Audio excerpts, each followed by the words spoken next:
Hello friends. तो ये हमारे संविधान की क्लास 16 है और आज हम इस क्लास में संविधान का भाग 3 जो है हमारा मौलिक अधिकार जिसे हम फंडामेंटल राइट कहते हैं। तो फ्रेंड्स, हमारे मौलिक अधिकारों की शुरुआत होने से पहले 1789 में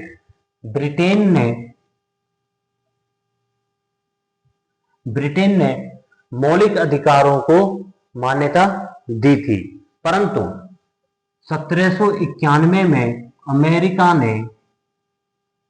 अमेरिका ने अपने संविधान में मौलिक अधिकारों को शामिल किया था। उसके बाद भारत ने हमारे संविधान में मौलिक अधिकार अमेरिका से लिए हैं और अमेरिका के संविधान बिल ऑफ राइट से लिए गए हैं। हमारे भारत में सबसे पहले 1928 में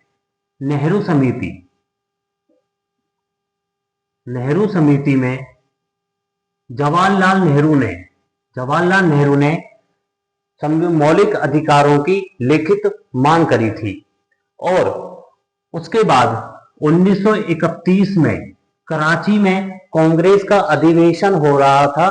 वल्लभ भाई पटेल ने इस अधिवेशन में मौलिक अधिकारों की मांग करी थी। तो भारत के मौलिक अधिकार हैं, जो भारत के फंडामेंटल राइट हैं, उनको भारत का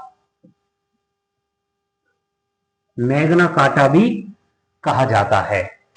संविधान में मौलिक अधिकारों का संरक्षक है आपका हाई कोर्ट और सुप्रीम कोर्ट। मौलिक अधिकारों को निलंबन राष्ट्रपति के द्वारा किया जा सकता है। मौलिक अधिकार स्थायी नहीं है, इनमें परिवर्तन भी हो सकता है संशोधन के द्वारा, और यह परिवर्तन आपके संसद के द्वारा किया जाता है।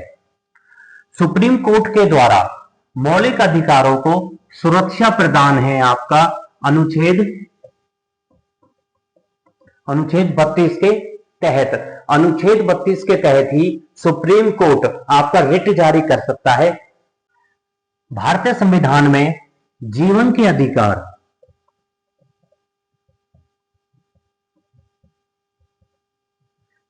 अधिकार को फंडामेंटल राइट मतलब मौलिक अधिकार माना गया है। जीवन के अधिकार को भारत में रहने वाले विदेशी नागरिक, वह विदेशी नागरिक जो भारत में रहते हैं, उनको व्यापार और व्यवसाय की स्वतंत्रता का अधिकार का दावा नहीं कर सकते।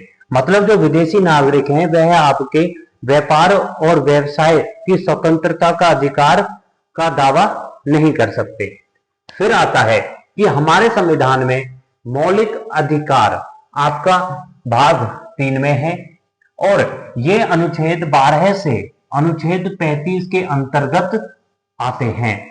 हमारे संविधान में जब हमारा संविधान लागू हुआ था तो हमारे संविधान में 7 मौलिक अधिकार थे, परंतु वर्तमान में हमारे संविधान में 6 मौलिक अधिकार हैं।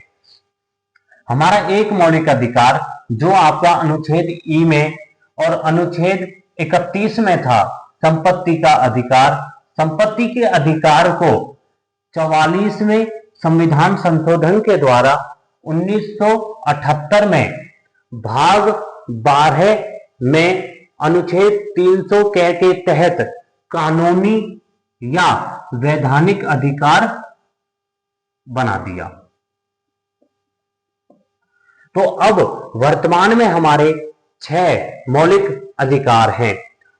6 मौलिक अधिकार आपके अनुच्छेद 12 से अनुच्छेद 35 के अंतर्गत आते हैं।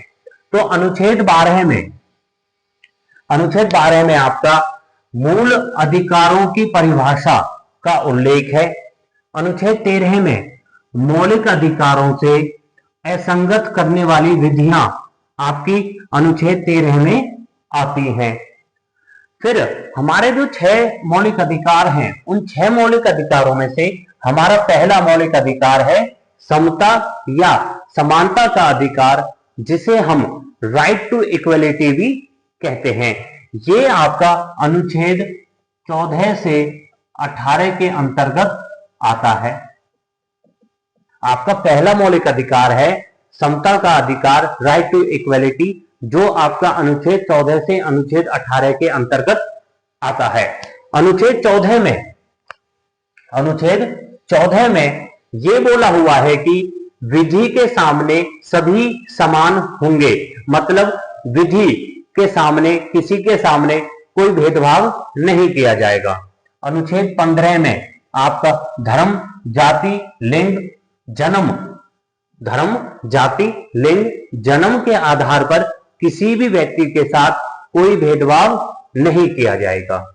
अनुच्छेद 16 में है आपका कि सभी को रोजगार के समान अवसर मिलेंगे। उसके बाद आपका 17वां सबसे इंपॉर्टेंट अनुच्छेद है आपका 17वां, वो है आपका अस्पष्टता का अंत। अस्पष्टता, जैसे हम अनटचेबिलिटी बोलते हैं, अस्पष्टता का अंत आपका अनुच्छेद 17 के तहत हुआ था।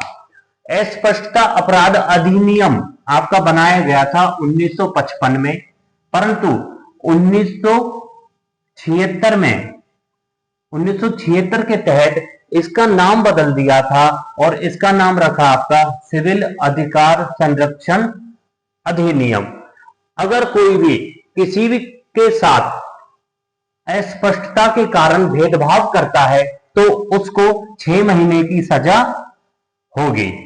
18वां आता है हमारा उपाधियों का अंत।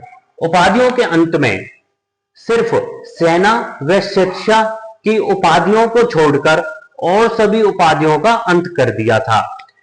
विदेश से लाई गई उपाधियों को मान्य नहीं माना जाएगा। विदेश से अगर कोई गिफ्ट लाता है तो वो मान्य नहीं माना जाएगा। आपके पद्म विभूषण, पद्मश्री और भारत रत्न पुरस्कार है, उपाधि नहीं है। फिर आता है हमारा स्वतंत्रता का अधिकार, जो हमारा दूसरा मौलिक अधिकार है, और स्वतंत्रता के अधिकार को हम राइट टू फ्रीडम भी कहते हैं। यह अनुच्छेद 19 से 22 के अंतर्गत होता है। अनुच्छेद 19 में हमारे 6 अधिकारों की रक्षा करता है 19 अनुच्छेद।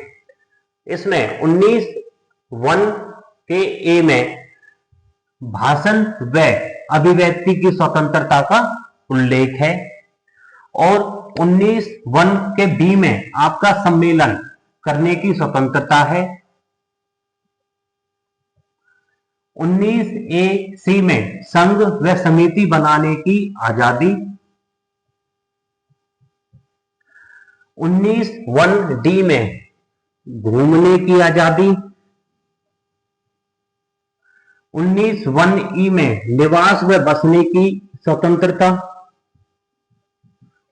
जो आपका मौलिक अधिकार था संपत्ति का अधिकार, जिसे हटा दिया था और एक कानूनी अधिकार बना दिया था 44वें संविधान संशोधन द्वारा 1978 में, वह आता था आपके 19 के 1F में, तो इसे यहां से हटा दिया था। आपका 19(1) के जी में आता है व्यापार व कारोबार करने की स्वतंत्रता की। अनुच्छेद 20 में आता है आपका दोष सिद्धि के संबंध में अधिकार, कि हमें किसी अपराधी को अगर दोष सिद्ध करवाना है तो उसको एक अपराध के लिए एक सजा मिलेगी। ये नहीं है कि उसने एक अपराध किया है और उसको सजा 2 मिलेंगी।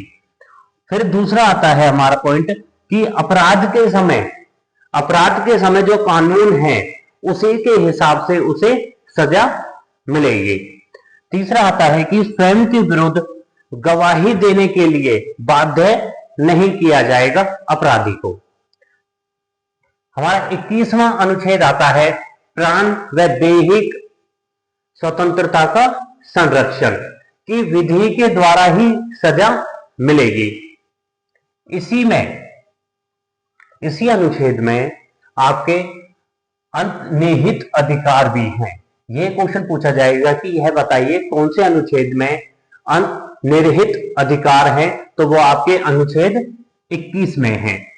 उसके बाद आता है आपका 21A, और 21A में राज्य की यह जिम्मेदारी है कि वह 6 साल से 14 साल के बच्चों को निःशुल्क व अनिवार्य शिक्षा प्रदान करे, और ये आपका 86वें संविधान संशोधन द्वारा 2002 को लागू हुआ था। फिर आता है आपका अनुच्छेद 22, और अनुच्छेद 22 में गिरफ्तारी में निरोध से संरक्षण के लिए ये अधिकार है। मतलब अगर किसी को गिरफ्तार किया जाता है तो उसे ये अधिकार है कि उसे गिरफ्तारी का कारण पूछने का अधिकार उसको है कि मुझे क्यों गिरफ्तार किया जा रहा है। उसको अपनी इच्छा से वकील चुनने का भी अधिकार है। 24 घंटे में अपराधी को मजिस्ट्रेट के सामने पेश करना होगा। फिर आता है आपका मौलिक अधिकार तीसरा, तो मौलिक अधिकार थर्ड में आपका है शोषण के विरुद्ध अधिकार, और इसको हम कहते हैं राइट अगेंस्ट एक्सप्लॉयटेशन, शोषण के विरुद्ध अधिकार। और ये आपका है यार अनुच्छेद 23 व 24 में। अनुच्छेद 23 में क्या कहते हैं, मानव के दुर्व्यवहार, बेगार और बलात्श्रम, मतलब मानव के दुर्व्यवहार, बच्चों के बेच व खरीद पर निषेध कि बच्चों को ना तो बेचा जाएगा और ना ही खरीदा जाएगा। बेगार मतलब है आपका काम के बदले पैसे ना देना, कि बच्चों से काम तो करवा लिया जाता है परंतु उन्हें उनके पैसे नहीं दिए जाते। बलात्श्रम होता है आपका कि बच्चों की इच्छा के विरुद्ध उनसे काम करवाया जाता है।